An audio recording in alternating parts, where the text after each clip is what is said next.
importante este grupo de virus? Porque es uno de los causantes. Primero, que los virus muy pocas veces tienen tratamiento farmacológico, ¿ya? Si ustedes ven el tema, por ejemplo, de aciclovir, sirve para algunos tipos de virosis, por ejemplo, tipo herpes, ¿sí? Y se puede controlar en los primeros días de replicación. Apenas, por ejemplo, ven un herpes tipo 1, ya empieza a hacer algún tipo de sintomatología, sin llegar a ser úlcera, se puede dar el aciclovir y desaparece, y no hace los 10 días del cuadro clínico, hace 2 o 3. Ustedes dan influenza, una influenza grave, ustedes podrían dar oseltamivir. Damos oseltamivir y el cuadro de quedarse en 7 días, 8, 9 días, baja. Obviamente sirve en los primeros días de replicación viral muy alta para que ayude al sistema inmune a controlar. Antes usaba otros antivirales en influenza, pero hoy en día tenemos el oseltamivir, ¿ya? Pero generalmente el médico en el Perú no receta antivirales, por ejemplo, para la influenza. No deja que pase el cuadro clínico, simplemente le deja medidas de soporte. Entonces, en este grupo de enfermedades, o que van a causar enfermedades, va a ser importante porque no tenemos un tratamiento farmacológico primero. O sea, si a alguien le da una fiebre amarilla, un dengue, un zika, una chikungunya, no tenemos tratamiento más que el de soporte, ¿sí? Eso es importante. Segundo, de todos estos, solamente hay uno que tiene prevención.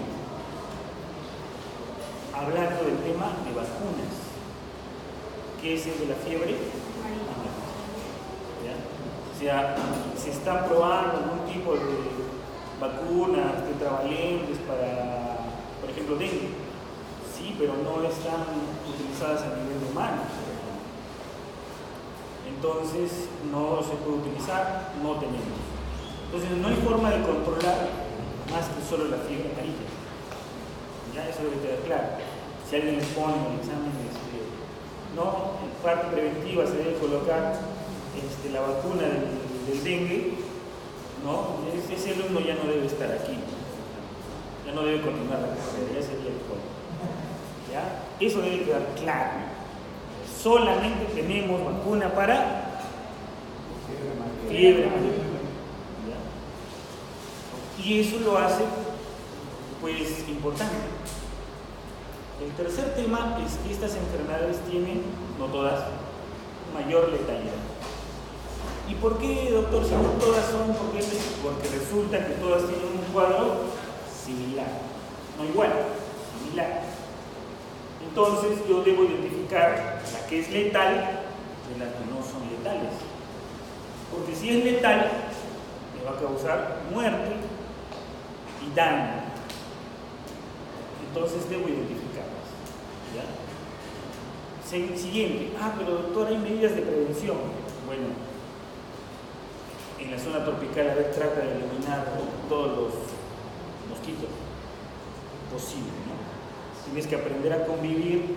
Habrán medidas que controlen, pero no los puedes desaparecer, a menos que genéticamente esos mosquitos sean modificados. ¿Para qué? Para que no les dé el virus, no se infecten ellos. Entonces, se están probando, se están dejando algunos mosquitos modificados genéticamente para que resistan a los virus. Probablemente ese sea el futuro, más que el tratamiento o la vacuna. Pero bueno, hasta ese tiempo, probablemente no sabemos si llegaremos a ese tema de investigación. Ojalá que estas enfermedades se controlen. Y es así que en 2011, tanto era la preocupación del tema del dengue, que en el 2011 el ministerio saca una resolución ministerial con una norma técnica para justamente hacer la identificación, el tratamiento y la referencia del paciente con dengue. era el boom.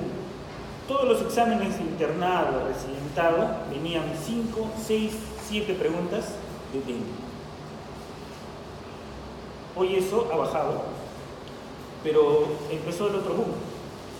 Reemergente que ya había es el Zika y la chikungunya. Fiebre amarilla siempre ha habido fiebre amarilla. Y es entonces que el Estado, en 2016, saca una resolución ministerial para mejorar la 2011 para todo el grupo de enfermedades menos fiebre amarilla. En la resolución ministerial 592 o norma técnica 125, y se las voy a dejar ahí. Ahí les explica todo. Les dice definiciones, les dice que es un caso probable, cuál es la sintomatología del caso probable, si es con o sin signos de alarma, qué deben hacer, qué tratamiento deben llevar, cómo lo deben referenciar, tiene todo. Es más, la exposición debería ser esa norma técnica, porque esto es estandarizado en todo el Perú, donde cualquier entidad pública o privada debe hacer la notificación, está obligada. Si ustedes trabajan en el ministerio, si ustedes trabajan en la parte privada, hasta en su consultorio, están obligados a notificar cualquier cuadro de probable dengue, probable Zika, chikungunya. Y todo eso está en el documento. Y la notificación, su no notificación, está bajo falta administrativa, sea el personal que sea. Si es un puesto de salud 1-1, que no hay médico, el personal responsable tiene que dirigir a la parte epidemiológica de la entidad superior. Y así sucede. Bien, entonces empecemos a hablar de este grupo de archivos. Y vamos a decir que todos estos que características ARN, tienen características de ARN, se multiplican en artrópodos, hematófagos, y estos posteriormente son transmitidos por picadura a un vertebrado. Son billones envueltos, tienen una forma esférica y son ¿qué cosa? ARN monocatenados. En los virus existen virus de tipo ADN o ARN. Todo este grupo son de qué tipo? ARN.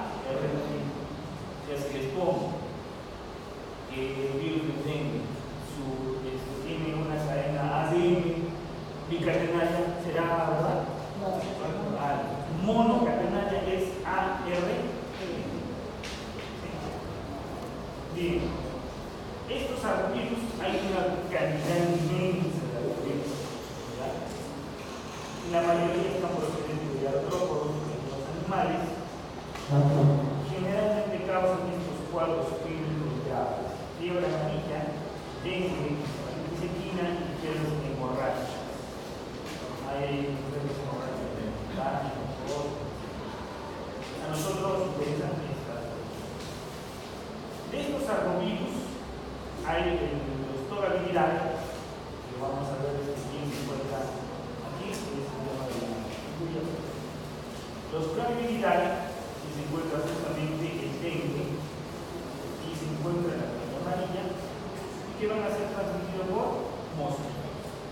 ¿Sí? ¿Por qué es importante? Por justamente causar en el hombre cuadros sindromáticos que pueden llegar a la muerte.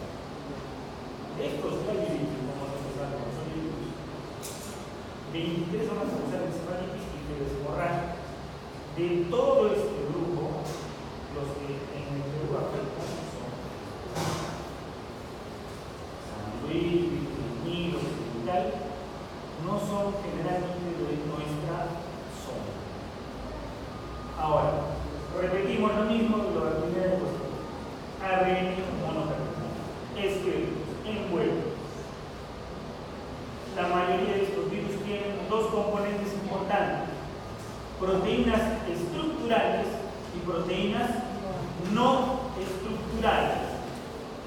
Y esas son las que nos ayudan a hacer el diagnóstico, confirmar el diagnóstico, las no estructurales. La característica de esta familia es que tienen sensibilidad a temperaturas muy altas.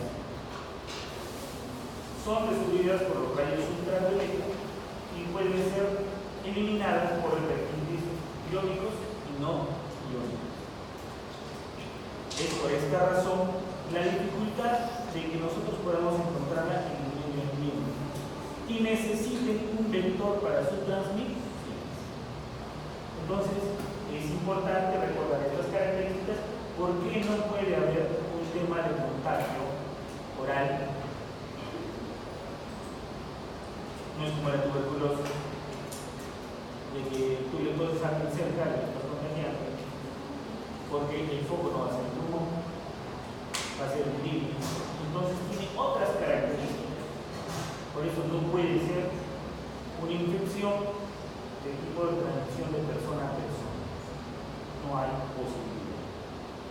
La única que podría cambiar es el tema del Zika por transmisión sexual.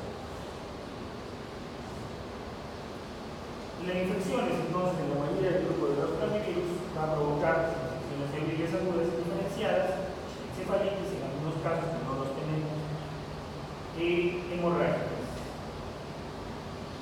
¿Cuál es el causante de la transmisión de estos virus? En la cabeza están los aedes. ¿Ya? Los aedes. Y el aedes nos trae todo. Nos trae dengue, nos va a traer, y de este aedes, el más importante es el aedes. Otros tipos de aedes no son frecuentes en el país. El aedes es el que deben memorizar. El Aedes aegypti deja sus huevos pegados en un recipiente que contenga líquido, agua, para el método de prevención es no tener agua almacenada, hace un metabolismo completo o lo metabólico, hace L1, L2, L4, hace pupa y finalmente llega a adulto.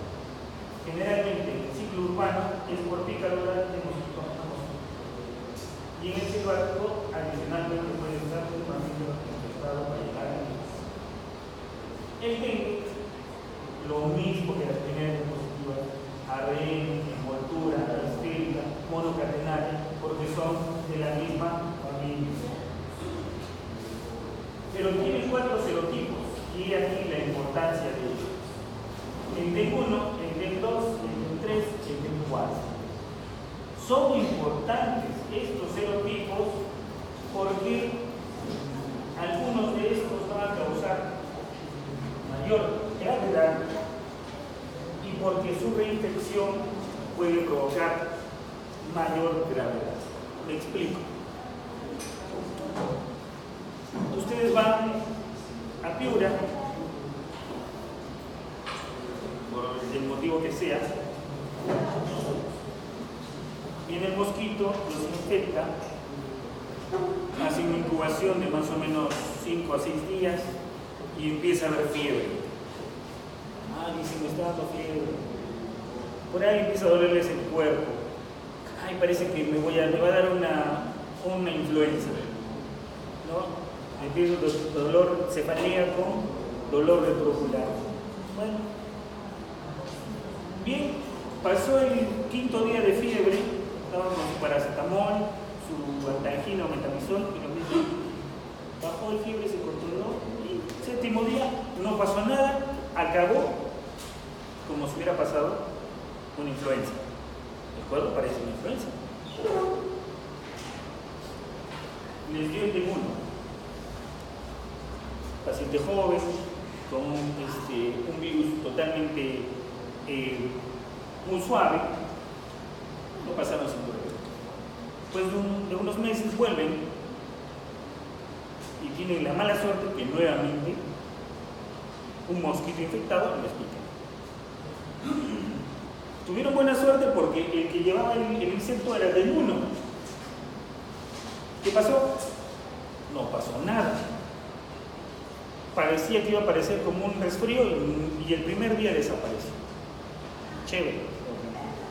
Vuelven a ir, regresan otra vez, pero esta vez tienen mala suerte. Ya no es el DEN 1. Lo que les lleva ahora es el DEN 2. ¿Saben lo que va a pasar? Les va a dar dengue grave. Entonces, estos serotipos son de importancia porque una siguiente reinfección de haber pasado un cuadro normal, la reinfección va a ser peor, va a ser grave. Vamos a ver cuál es la respuesta inmunológica al respecto a la salud. Entonces, hay que recordar que tiene 4 serotipos. No confundan MS1 con DEN1. MS2 con DEN2, no tiene nada que ver. No estructural significa proteína, no estructural, que son las que conforman el virus. Tendrá una envoltura, tendrá una proteína de membrana, tendrá un core y tendrá proteínas estructurales y tendrá proteínas no estructurales. Para el diagnóstico se detectan proteínas no estructurales, principalmente ¿cuál de todas las no estructurales? La MC1. Pero no es lo mismo el 1, el 2, el 4, porque la DEN 1 tendrá todo este componente, la DEN 2 tendrá todo este componente, la DEN 3 tendrá todo este componente y la DEN 4 tendrá todo este componente. Son serotipos, ¿sí?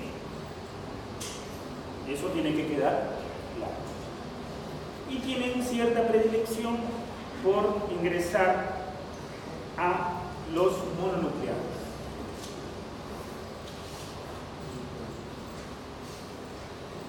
Esa es la conformación del dengue. Y cosa es, 50 nanómetros, tiene envoltura, membrana, tiene la proteína de la cápside y tiene proteínas o tiene el virus ARN monomerado. Esta es la estructura genética del ARN.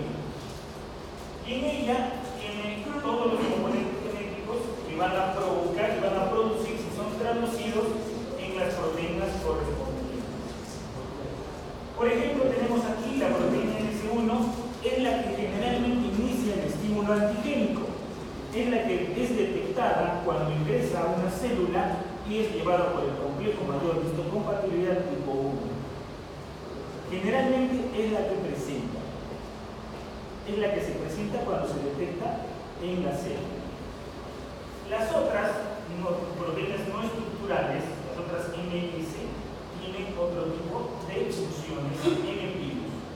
Algunas serán cofactores, otras serán para ensamblaje, otras serán para replicación y ensamblaje y otras serán por tener actividad polimérica.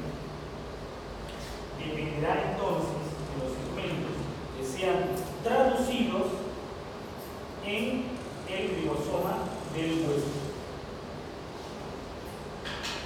¿Cómo está la situación de dengue en Perú?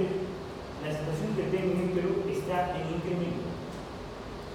Y está, miren, si ustedes ven la estadística, 2015 es prácticamente casi el doble a triple de casos de 2014 en notificaciones. Y de este grupo, nosotros estamos visualizando de que las defunciones se han multiplicado. Para hacer una enfermedad sin prevención, los casos están incrementándose en masiva. Por esa razón es que la norma técnica en 2011, ya teníamos 25.000 casos confirmados, fue una alarma y hubo norma técnica para su control.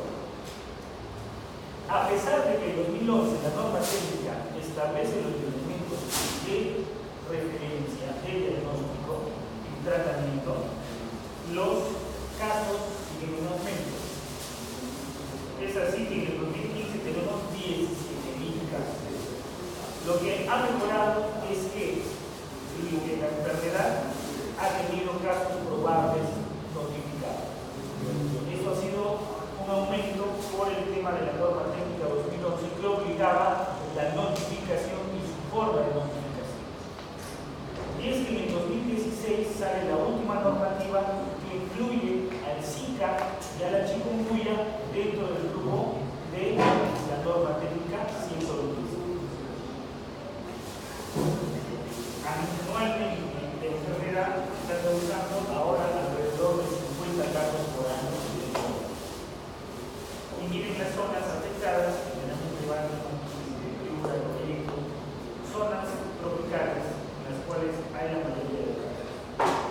Lima tenemos Puente Piedra, San Juan de Lurigancho como importantes lugares para dengue.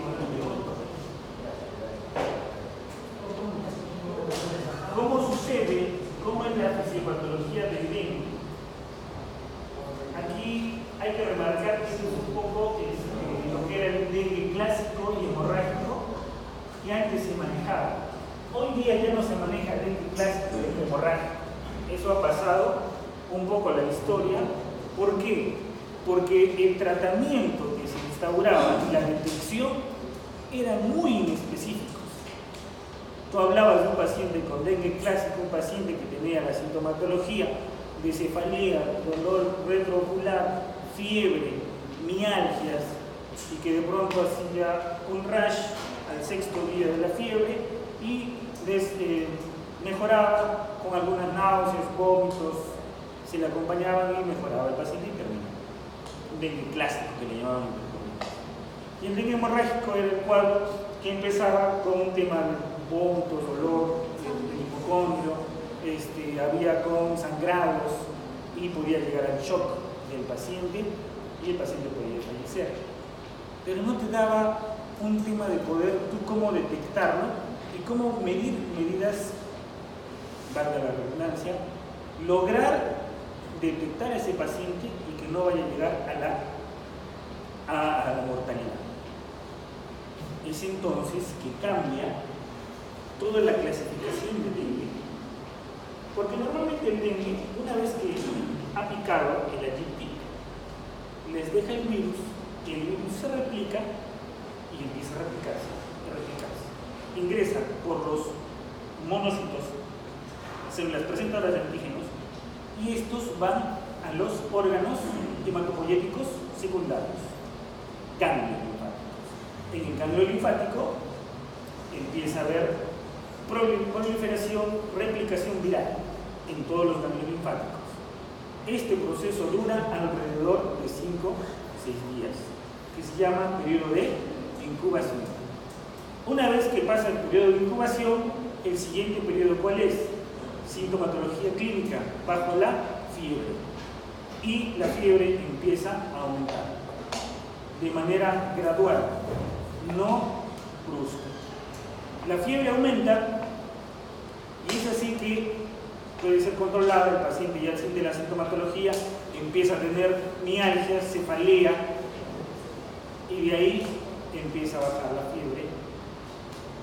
Y ahí es el punto determinante. Al 6º, 7º día, es tipo los adventistas, ese 7º día de fiebre, o 5º, 6º, se determina si el paciente va bien o va mal. Porque en ese momento el hematocrito puede empezar a aumentar y haber disminución de volumen de paquete globular y las plaquetas empiezan a bajar y los factores de coagulación se empiezan a consumir y tenemos un shock hipovolémico por hemorragia masiva. Plaquetas bajan menos de 100.000, el paciente llega a 10.000, con menos de 10.000 plaquetas empieza a haber sangrados espontáneos. Por lo tanto, el paciente puede morir. Si el 7º día mejora, ya no hay proceso hemorrágico. Esa es la fisiopatología del dengue. Pero si yo sé la fisiopatología, que era determinar al 6º día de la fiebre, podía aparecer el rash, el exantema, ¿de qué me servía? Me servía. Porque yo a veces lo detectaba al paciente ya cuando evidentemente estaba con el cuadro.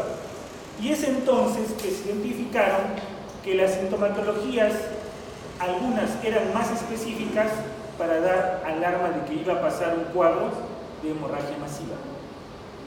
Y es por eso que salen los famosos signos de alarma. Y es así que nosotros tenemos una nueva clasificación.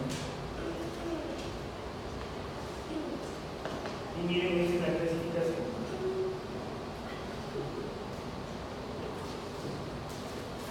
El paciente se clasifica dengue sin signos de alarma y dengue con signos de alarma.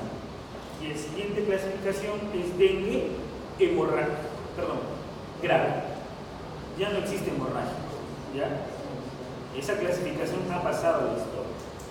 Entonces, nosotros tenemos un caso probable, ya esa definición también está en la normativa, es toda persona con fiebre que tiene menos de 7 días, obviamente porque el 7º día prácticamente ya se decidió si el cuadro estuvo bien o estuvo mal, se va a desempeñar bien o mal. Esto es mucho antes. Ahora, que ha visitado un lugar con infestación, con dengue, tiene Aedes aegypti, y con 14 días antes del inicio de los síntomas ha sucedido el viaje, ¿ya? Y tiene por lo menos 2 de los siguientes síntomas. Entonces, fiebre con 2 síntomas. Veo que es un lugar donde ha tenido el riesgo de infestación. Yo que tengo que decir que eso es un caso probable con dengue sin signos de alarma. Y esto es de aplicación clínica. Paciente con fiebre, el lugar infestado endémico es Pontepiedra, San Juan de Lurigancho, todavía actual, endémico. Huachipa probablemente no lo he visto en la lista, pero habrá que ver ahora cuántos salen de igual. Clásico, dolor retroocular. Y las mialgias son intensas. Si ustedes tienen un cuadro de esto, es notificación de caso probable sin signos de alarma. Generalmente a estos pacientes solamente se les hace vigilancia. Y como les digo, séptimo día de fiebre, el paciente se recupera. Es más, hay algunos pacientes que pasan desapercibidos, como si hubiera dado un resfrío. En mi hospital, cuando estuve recién estado, uno de los pneumólogos de hematología viajó a una zona endémica y regresó y tuvo un cuadro de fiebre. Tuvo fiebre, le dolían los huesos. El médico le dijo que podía ser un resfrío, nada más, una influenza que le dio, y ya, porque no pasó nada. Entonces, si tú ya conoces este tema, le dices, oye, mira, ¿por qué no te tomas por si acaso una IgG para determinar dengue? Se hizo una IgG y ¿qué salió? Positivo. Porque los cuadros pueden ser tan leves, el 80% de cuadros se dan con dengue sin signos de alarma. Y esta es la prima infección con cualquiera de los dengue. Luego nosotros tenemos el que es con signos de alarma. Pero si ya sabemos la fisiopatología, por ejemplo, donde el virus se hace en el cuerpo, ¿no? Entonces no se puede conducir con una medida profiláctica, por ejemplo, para el virus, y evitar que evolucione el paciente hacia un cuadro más grave. Buena pregunta. Primero, si estamos hablando de un dengue sin signos de alarma, fiebre, dolor ocular, retroocular, mialgia, la probabilidad de que ese paciente pase sin ningún tipo de problema es muy alta, casi del 80%. Entonces, al paciente lo único que se le hace que es monitorización. Entonces, a ese paciente se le monitoriza, es que el señor tiene que venir mañana para ver cómo están sus funciones vitales, y ya está. Se le deja que no lo pique, o sea, al paciente, ¿qué se le tiene que hacer? Más bien el riesgo es de que vaya a contagiar a otros mosquitos. O sea, ahora nos preocupamos por los mosquitos. ¿Ya? ¿Por qué? Porque si esos mosquitos se infectan, van a infectar en 10 días a otros pacientes. Entonces, yo me acuerdo que una vez rajaba, que estaba un paciente hospitalizado en el Hipólito y estaba con su mosquitero. Su cama tenía mosquitero. ¿Por qué? Pues si no hay ningún mosquito lo va a venir a picar acá, ¿no? Pero es una medida preventiva. Porque si es confirmado ese caso, y está dentro de los 7 días de la fiebre, a cualquier insecto, en este caso mosquito puede infectarlo. Y eso en 10 días que se infecta el insecto, te contagia a otras personas. Ahora, ¿por qué no hay otra manera? Justamente, esta nueva clasificación, el objetivo es de que si tú ves un signo de alarma, tiene lo anterior, pero de pronto al paciente le apareció dolor abdominal, o le apareció vómitos persistentes, o de pronto vino hipotermia, o de pronto ya no orinaba, o de pronto había sangrado, te ponías con los ojos abiertos, te hospitalizas. Vía, hemograma, valorar hematocrito, plaquetas, glóbulos rojos, y de acuerdo a eso empezabas a dar hemocomponentes. Justamente esta nueva clasificación tiene el objetivo que comentaste, porque anteriormente se clasificaba por dengue clásico y hemorrágico, cuando ya tenía la hemorragia y cuando no tenía hemorragia, y eso era inservible. Esta nueva clasificación tiene este objetivo y está tan detallado que es imposible equivocarse, y por eso el Estado lo sacó como norma. Ahora, ¿por qué se da esta sintomatología?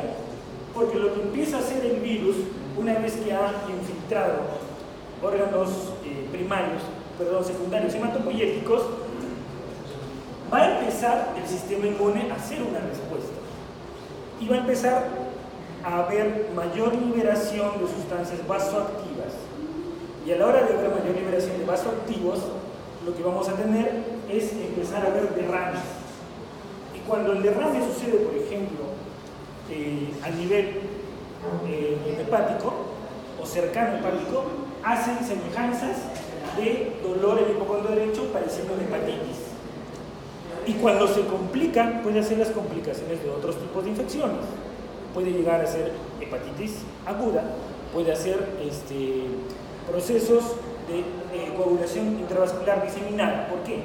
Porque empieza a destruirse los glóbulos rojos infectados, los glóbulos rojos destruidos, y empieza a bajar el volumen sanguíneo, empieza a haber sangrado, las plaquetas bajan y empieza a haber sangrado, las plaquetas se van consumiendo para controlar el sangrado, mientras que se va tratando de controlar el sangrado, los factores de coagulación baja el factor de coagulación, primero por falta de plaquetas empieza a haber petequias, luego de las petequias, cuando bajan los factores de coagulación, ¿qué ve? Equimosis. Y el paciente luego ¿qué hace? Coagulación intravascular diseminada. ¿Qué necesito? Banco de sangre. Plaquetas bajas, plaquetaferesis. Falta de factores de coagulación, plasma fresco congelado. Falta de fibrinógeno, crioprecipitado. Falta de paquete globular, o falta de glóbulos rojos, paquete globular. Pasa el tiempo, que más o menos son alrededor de 5 o 6 días más, y el paciente sobrevive. Entonces, la pregunta es, ¿de quién depende que el paciente viva o muera? Aparte del banco de sangre. ¿Quién va a determinar si es un ente probablemente que vaya a ser hemorrágico o no? Entonces, en su conciencia quedará la muerte o la perpetuidad de un paciente.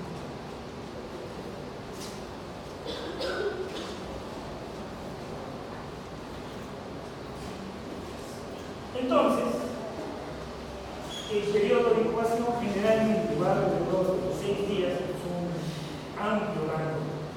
No hay transmisión a persona, el mosquito se puede infectar en 10 días. Hay dos teorías del tema por qué existe esta hemorragia, finalmente. Uno dice porque existen serotipos más virulentos que otros. Otros, hay un tema inmunológico en el cual una inmunización previa puede ser que aumente el cuadro inmune. Y otros combinan ambas tesis. ¿Qué es lo que se va realmente? Es lo que les comenté.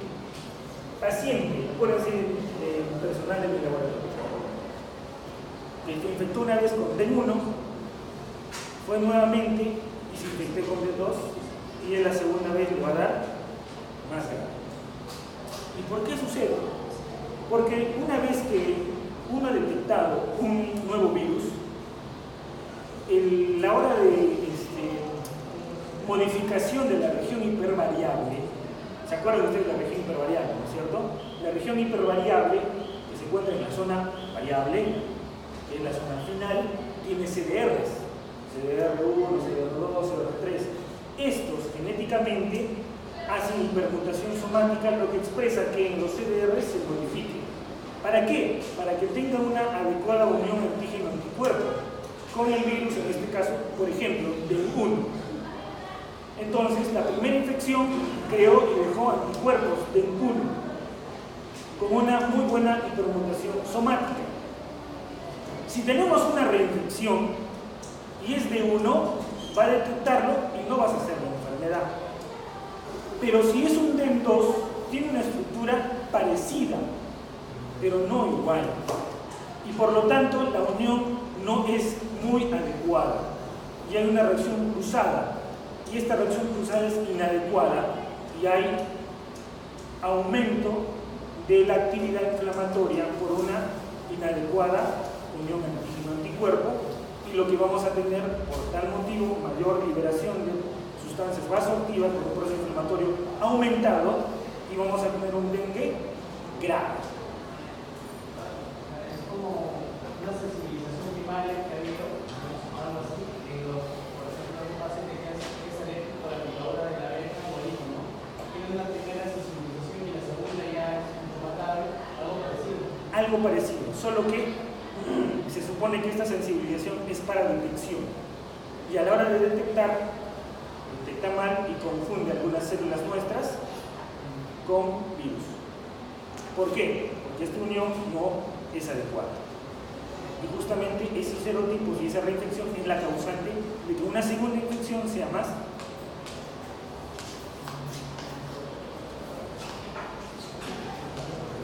Aedes aegypti. Sobre cualquier tipo de Aedes aegypti. Perú, aegypti. ¿Cómo se infecta el virus? Pica, órganos secundarios, se libera en sangre. Antes de los 7 días de fiebre puede infectarse el insecto y luego de 10 días se infecta el insecto. ¿Cómo se replica el virus? Se une, se adhiere, ingresa, se fusiona, hay fusión y desdoblamiento, hay traducción y procesamiento de los ribosomas de su segmento de ARN positivo. Ahí va a formar parte una ARN polimerasa que va a ayudar a formar su estructura. Parte va a entrar al núcleo y va a salir las proteínas para conformar nuevamente el virus.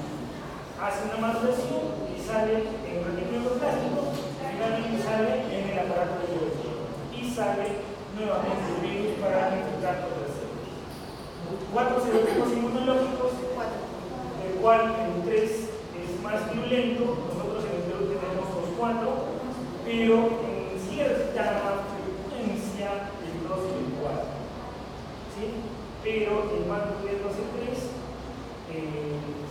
Lo que no considera que es suaves del 1 y del 4. En el Perú tenemos, y existen varios linajes. No voy a hablar de los linajes porque son estudios genéticos de cada línea de virus. Bien, no interesa esto. Esto ya fue. Esto es cosa del pasado. Clasificación de dengue clásico, dengue complicado, hemorrágico, esto ya fue. ¿Cómo se clasifica? Sin signo de alarma, con signo de alarma, dengue grave. Les he explicado la clínica en los primeros días, dolor muscular, el tema, dolor muscular intenso.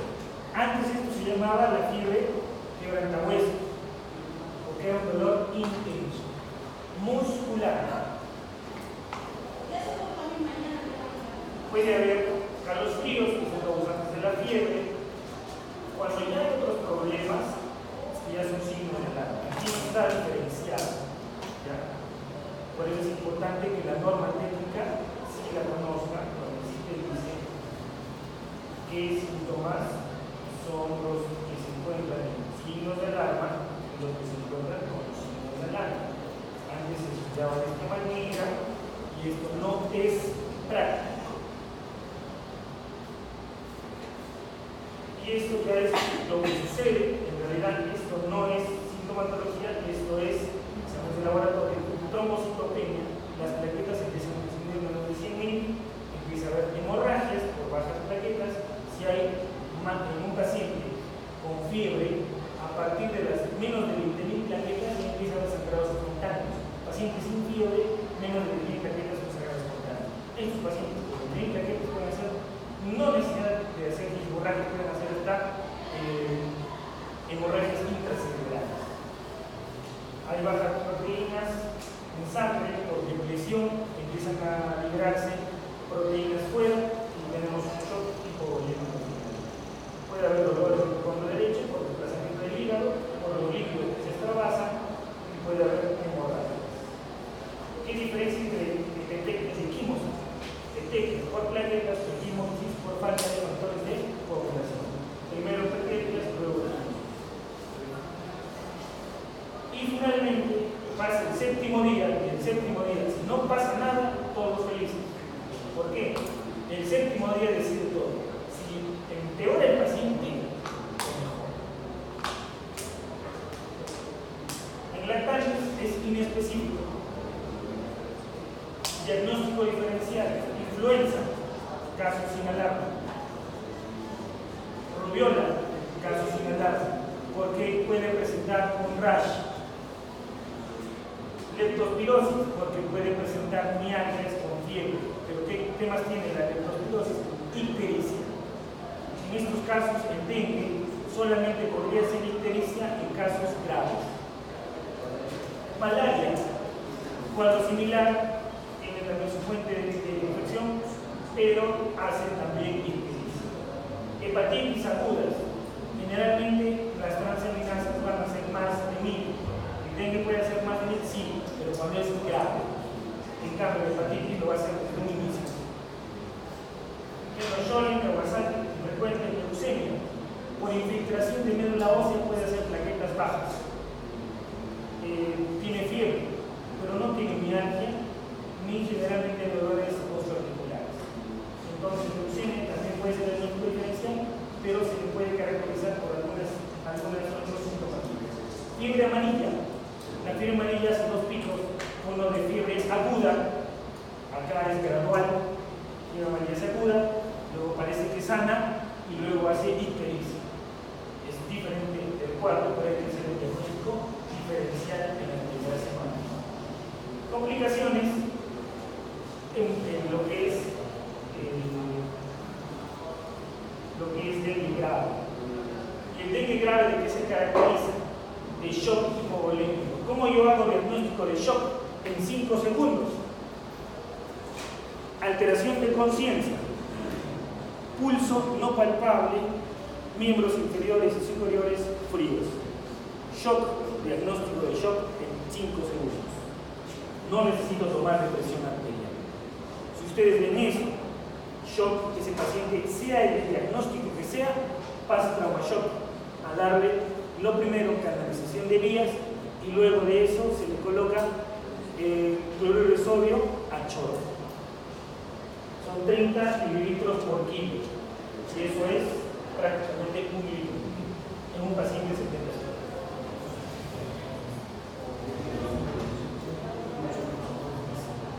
Shock por dengue. ¿Cómo defines caso? Lo que hemos hablado hace ratito.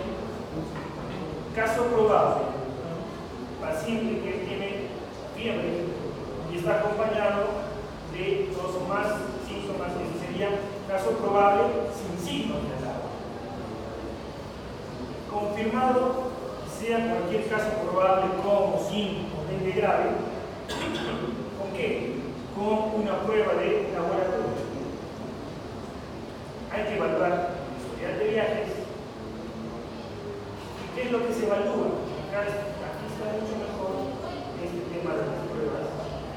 Y se evalúa, dependiendo del tiempo de la enfermedad, el marcador del laboratorio. En los primeros 5 días de fiebre se puede hacer lo que es retrotranscripción de PCR. Estas pruebas, por todas ser ARN, todas tienen que ser PCR retrotranscripción, porque es ARN. Primero tengo que convertirlas a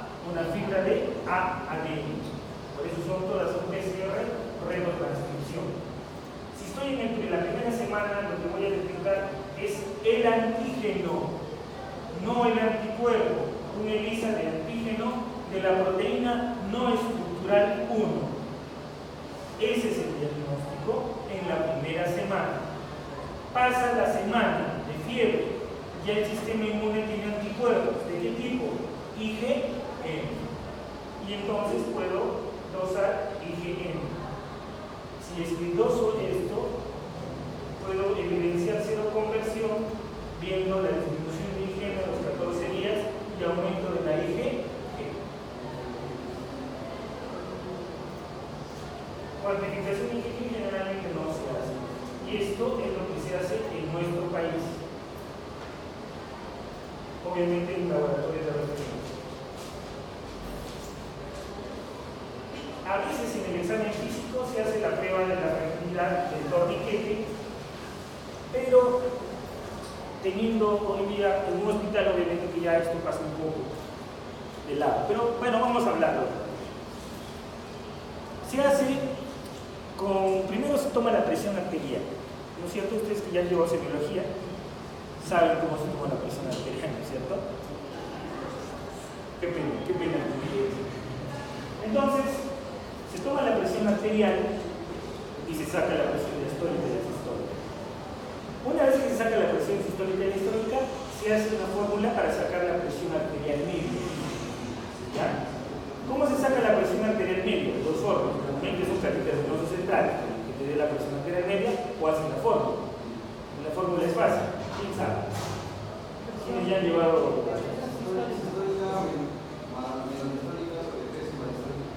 Cuando ves en la diastólica sobre 3. Hay hasta 3 fórmulas. ¿Ya? Hay hasta 3 fórmulas. Depende de qué libro lo pueden usar. Generalmente es algo sencillo. Simplemente resta la sistólica de la diastólica. A esto lo dividen y le sumen la diastólica. ¿Y eso? Esa es la fórmula más sencilla. Hay otra que multiplicas por 3, entre 2, sacas al cuadrado, la raíz cúbica. Esa es la fórmula mucho más sencilla. Si es 120 con 80, ¿cuánto es 40? 40 entre 2 es 20. 20 más 80 es 100. Presión arterial media normal, 90 a 100. ¿Ya? Algunos pueden variar entre 3. 40 entre 3 ya pues saldrá 15, no tanto. 80 más 15, 95. Tú puedes jugar entre 2 o 3 la división. Entonces, Chamorro generalmente manda este tipo de fórmula más sencillo. ¿Ya? Para los que ya han hecho algo de semiología. Para los que no han hecho semiología, en medicina ojalá lo vean. Justo lo último que dice usted con La fórmula es Chamorro. Ya, pero ¿cuál Es la sistólica menos la diastólica entre 2 o 3 más la diastólica. Y ya está. Entonces, si tienen 120 sobre 80, cuando sale 100, yo le puedo poner entre 90 a 100, nuevamente le pongo el mango, insuflo y lo dejo en 100, mantenido. Luego de eso yo agarro, bueno, ya debía haber hecho un cuadradito de 25 por 25 y se lo dejo por 3 minutos en el adulto. Saco el manguito después del tiempo y voy a empezar a ver y contar las petequias. Si yo tengo un problema de plaquetas, solo voy a ver petequias. Si yo veo un tema de equimosis, es petequias y factores de coagulación. O sea, eso es grave. ¿Sí? Eso es la técnica del torniquete. Doctor, pero ¿cuál es la diferencia de la petequia y la equimosis? La petequia son puntitos. La equimosis es toda una mancha. Ya, pero la equimosis dice que hay problema de factor de coagulación. Sí. Y en la petequia, Plaquetas. plaquetas. ¿Se entiende? Les explico. En estos cuadros, lo primero que vamos a tener es trombocitopenia. Si lo primero que baja son las plaquetas, cualquier golpe, caída, tiene riesgo de sangrar. Los factores de coagulación están bien, no hay problema. Entonces empieza, ¿qué cosa? La cascada de coagulación. Ya no existe vía clásica, vía intrínseca, extrínseca. Ahora es el modelo celular de la coagulación. Entonces, en la trabajan las plaquetas junto con los factores de coagulación. Y entonces las plaquetas que están bajas demoran un poco más la coagulación, pero los factores ayudan a la formación del coágulo. Tiene iniciación, amplificación y propagación a través del ciclo celular de la coagulación. Cuando las plaquetas son vencidas, los factores de coagulación ayudan a mantener que no hay un sangrado inminente. Por eso es que solamente se ven puntitos, porque el sangrado se controla. Una vez que las plaquetas siguen bajando y los factores de coagulación se empiezan a consumir, porque estos son producidos en el hígado dependientes algunos de vitamina K, ¿qué pasa? Empieza a bajar y ya no puedes controlar la coagulación. ¿Y qué vas a tener? Equimosis. Por eso es que en la hemofilia yo de frente tengo equimosis, porque las plaquetas no me van a formar el coágulo solas. Y cuando hay problema de plaquetas tipo PTI, solo voy a tener equimosis. Eso es clínico, todo es clínico. Si ustedes no hacen buena semiología, yo les digo que como médicos reclaman su curso de estudio. Entonces,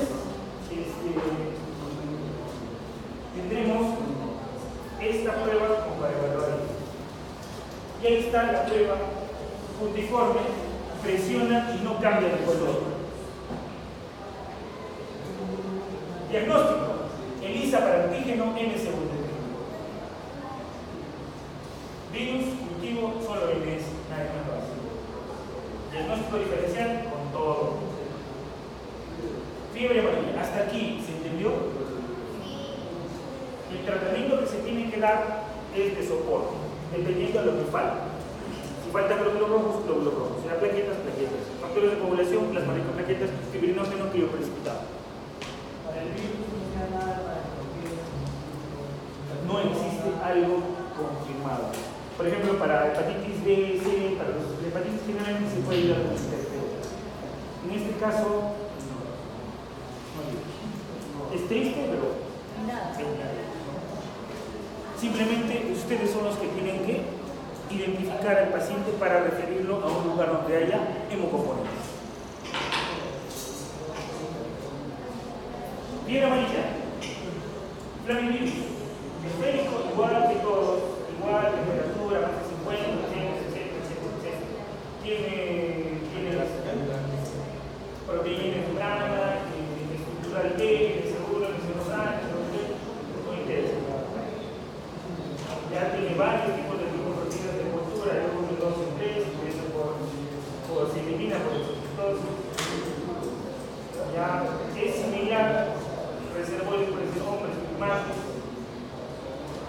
Dos tipos, el hepático y hepático. Allí también tiene zonas endémicas en el país. El año pasado ha salido la norma técnica,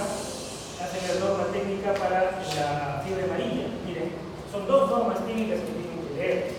La norma técnica de hoy en día es dengue, zika y chikungunya, y la otra es de solamente fiebre amarilla. No. Por lo menos la de, estoy dejándoles la de chikungunya, dengue, zika. Pero el examen va un poco más a lo que estoy diciendo, las cosas que les estoy resaltando. Va a venir caso clínico. Porque ahí tienen que identificar caso probable y no probable y ver cómo se hace el diagnóstico. Y por ahí vendrá una tontería de dos estructurales, no, es que nunca más.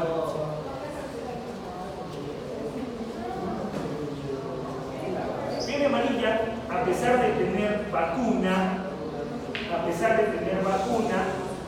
¿cuándo es la muerte? Miren, pacientes con vacuna y todavía tenemos defunciones de fiebre amarilla. Esto es un problema de salud preventiva. ¿Cuántos casos? Felizmente son menos de los que se ven. Y la mortalidad real es alta. Porque en el otro hemos visto que no hay vacuna y eran 17.000, y de los 17.000 morían 48. Aquí tienen 14. ¿Y cuántos mueren? 12. ¿Y por qué? Porque tiene esta característica. La primera fase es una fase febril. Parece que se recupera el paciente, hace como que se recuperara y luego le viene la ictericia. Y esta parte ya es tóxica, es grave. La primera fase es un proceso febril, con cefalea, diarrea, náuseas, vómitos, ortofobia, etc. Y la segunda etapa mejora. Y luego que mejora, engaña el virus y viene con ictericia, vómitos persistentes, diarrea, veneno, y se muere. Entonces, se hace el diagnóstico y se evalúa de igual manera con la sintomatología de ictericia con algún tipo de sangrado. Es lo que se hace en la descripción, de igual manera se identifica en este caso el IgM en los primeros días post-fiebre y luego el IgM. Obviamente que va a ir en incremento el IgM conforme va pasando el cuadro. El kit en el laboratorio se puede detectar para el mismo viral, pero ¿qué es normalmente se hace? Se hace retrotranscripción de TCA. El diagnóstico diferencial con todos los que hacen ictericia y fiebre. Caso probable, caso confirmado. Caso probable, cuadro clínico con zona epidemiológica, caso confirmado, con paciente con la prueba de identificación. ¿Qué más habla de la tema de chikungunya? Ya nuestro viral es togaviridae, es monocarminario y este también tiene su envoltura, tiene su cápsula, tiene su proteína estructural, tiene 5 proteínas estructurales, 4 proteínas no estructurales y estas van a depender y van a variar su filogenética desde otro país que vino pues, a Perú en mucho tiempo. Por la filogenética se puede observar ese transcurso en la historia de cómo llegó al país. Y por los temas filogenéticos virales, uno puede saber de algunos de Asia, de África Occidental o de Sudáfrica. Pero no lo teníamos hace muchos años. Esto ha ido transmitiendo. ¿Y cómo sucede la transcripción? Hay una primera fase que es la absorción, luego penetración y depuración. En esta fase de absorción, la proteína estructural E2 es la que se une a los receptores de membrana de nosotros. Esta es la que una vez que se adhiere, hay penetración y va a dejar libre el ARN monocatenario. El virus ingresa a las células, una vez que ha ingresado, con este pH más ácido, evita que vaya a ser destruido. No se va a los lisosomas. Y empieza la transcripción y la traducción. En esta primera etapa hay un segmento que se transcribe o se traduce, mejor dicho, se traduce en un ARN polimerasa. Entonces uno se queda como ARN polimerasa y el otro segmento entra al núcleo. Y una vez que entra al núcleo va a generar su codificación genética para que devuelva el ribosoma y genere el resto de estructuras que van a conformar el virus. Entonces aquí ese ARN va a terminar haciendo su cadena complementaria y va a empezar a trabajar en la secuencia. Hay una replicación, se ensamblan, se juntan las proteínas estructurales y la proteína C de la cápsula. Una vez maduran y una vez que maduran en el cloroplásmico son liberados. Aquí está, absorción, penetración, enantiforentocitosis. Uno se queda como una ARN polimerasa, los otros dan identificación a que se vaya a producir en el núcleo, sale el ribosoma y se sigue aumentando las proteínas estructurales como las que van a formar parte del virus. Entonces tenemos ya la estructura, tenemos la cápsula y tenemos el virus genéticamente ingresa y se forma un nuevo virus, son eliminados por exosomas. Virus chikungunya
pero que adicionalmente puede tener una complicación como meningitis, convulsiones, Guillain-Barré, puede hacer miocarditis, pericarditis, hipertensión, insuficiencia renal, CID, neumonía, etc. Entonces, la chikungunya puede ir de cuadros leves a cuadros graves, pero el cuadro grave se identifica cuando hay una sintomatología. El Guillain-Barré que estuvo de moda es una infección generalmente después, pero es una respuesta inmunológica. Queda como un rezago posterior y empieza a haber una producción de anticuerpos que van sobre el propio organismo, inutilizando el sistema nervioso central desde la parte inferior hasta el diafragma. Y el paciente puede morir por insuficiencia respiratoria, luego insuficiencia cardíaca aguda, muere. Los pacientes generalmente se les hace aféresis, plasmaféresis, para sacar los anticuerpos que se producen.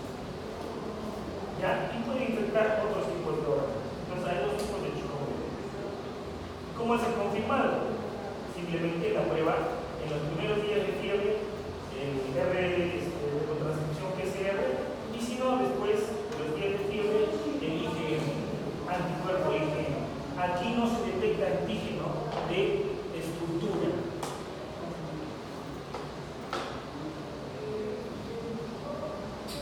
Hay infección, sucede que primero los afectados son los fibroblastos y células epiteliales cuando hay la picadura y luego entra sangre.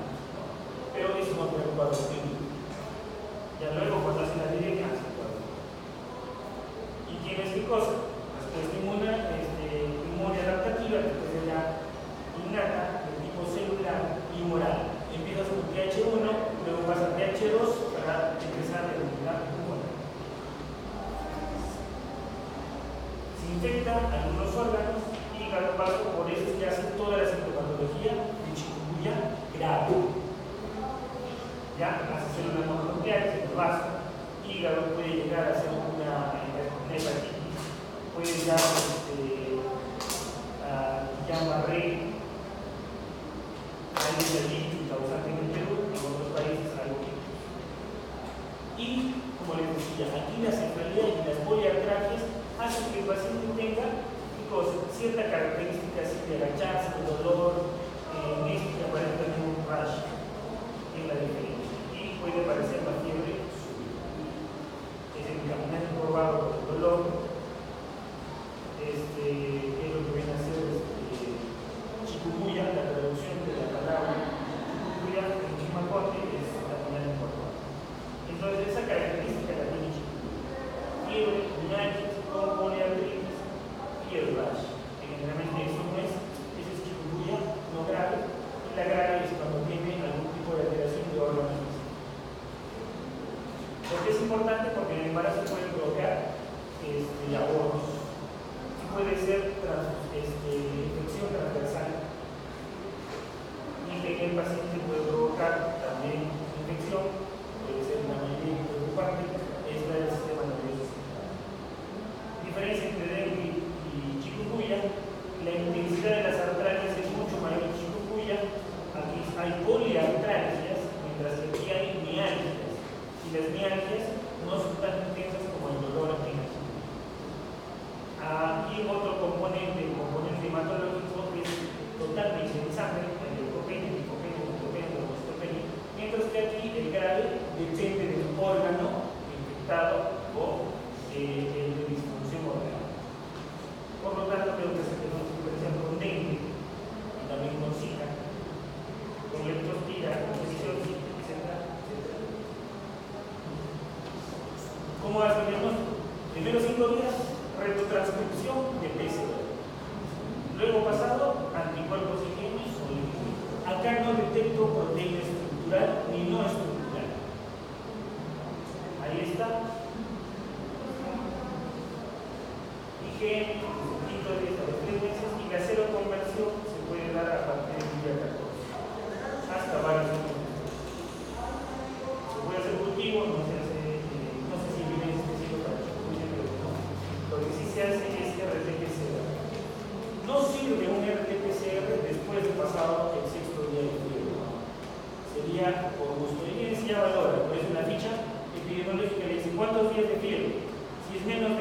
que hace el RT-PCR. Si no, solamente va a ser el egoísta. En caso sospechoso, fiebre, más artralgias, agudo, con fiebre aguda, en zona escalón. Confirmado es el que tiene el finalmente, Zika. Zika también está transmitido por el allí. Tiene una fase de incubación también similar. Bueno, tiene toda la historia, ¿no? Holanda, Reyes, de pronto en Brasil alguien lo detectó, le cambió el nombre y se vio que los niños de Brasil tenían microcefalia y fue un boom el tema del Zika. Entonces, siempre ha habido no había la detección, es un cuadro mucho más leve, que puede dar cronicidad. Entonces, específico pertenece a la bacteria Flaviviridae, chikungunya lactobacillus, y tiene una incubación más o menos de 2 personas, y una de cada 5 pasa el síndrome, o sea, puede que no tengan síndrome. ¿Qué condiciones necesitas? Pues, sintomatología, Zika, mejor está.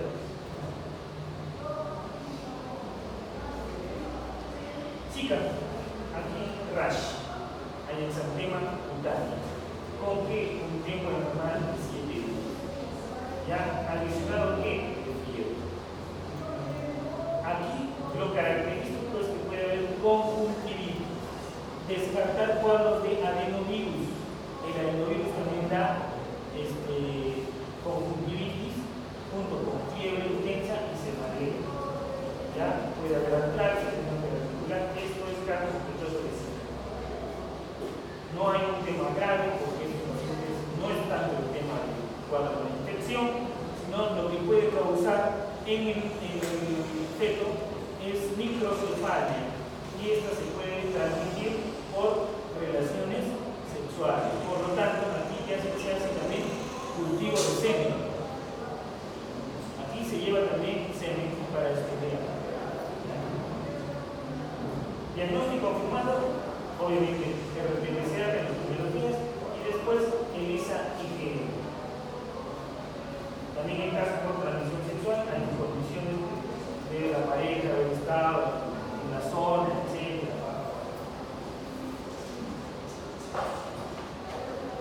Ahí está, claro, lo del ojo es importante, muchas lesiones en el ojo, con fiebre y un rash. Lo que puede provocar en el niño cosa es microcefalia.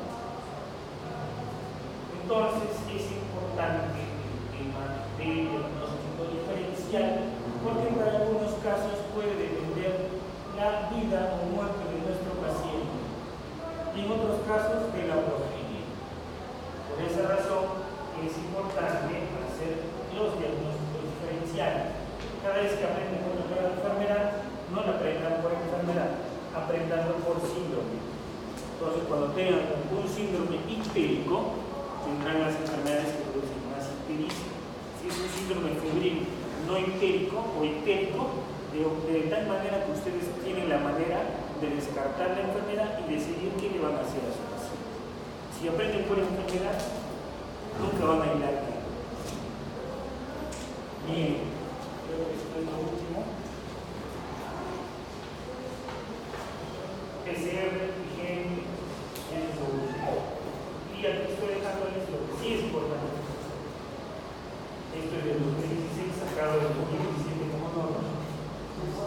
¿Ya? Que es la norma técnica 125 de vigilancia de dengue, chikungunya y Zika. Bien, ¿alguna pregunta para irnos a almorzar?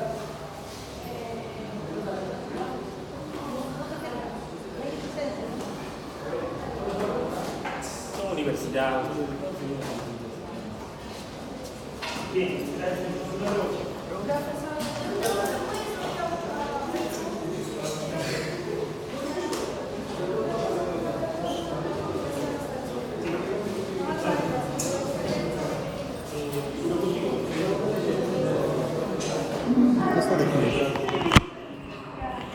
Aparte de